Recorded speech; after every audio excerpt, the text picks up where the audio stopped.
Mark was talking about Jay coming down from Indiana. That was the next thing I got on here is the different experiences we have from kids to just to us as new people that's gotten involved in hunting. From, like I say, Jay coming down, their method of hunting and what they see and do totally different than ours. Oh, yeah. And then Brian, Brian's just now getting into hunting, so it was kind of exciting to hear Brian's stories all season. You ought to sit in there. It's really exciting. Yeah. Poor Brian. That's one thing that I really enjoy is being able to take somebody for their first time. And I've taken, I don't know how many people when they've gotten their first deer, and even to see a grown man, shoot their very first deer and get all shook up over it and just, you get that adrenaline pump, and then you realize that I just took this animal's life or whatever. Now what are we going to do with it? You want to show it respect.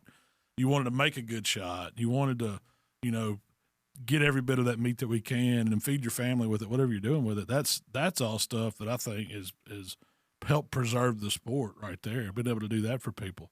I like it. I like, that's part of the camaraderie too. It's fun when I shoot something, but man, it's more fun when you take somebody else and they get to do it, especially for the first time, because that's something you'll remember the rest of your life. That first time, we've talked about that on podcasts before, that first deer you killed or those first stories.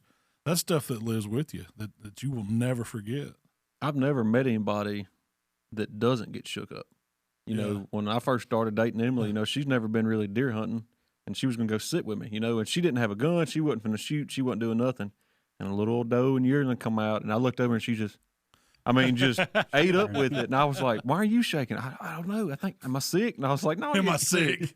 Just seeing the deer and her being in stuff. Yeah, she was just like, it got all over, and I was like, that's it. She let you shoot that doe? No, we let it walk.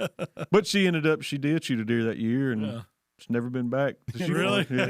She was one and done, But she loves sitting out there, and she still gets shook up, and that's just, to me, if that ain't something working to make you get that drive, and not even have the interest of shooting an animal or taking an animal, that's nature. That's something that makes it worthwhile. Well, I kind of made a note about that. It's amazing that we're lucky enough to have natural resources that we could go out and hunt and enjoy and do that kind of stuff and see animals like that. And the moment that you're not excited about doing it, that's probably when you need to find something else.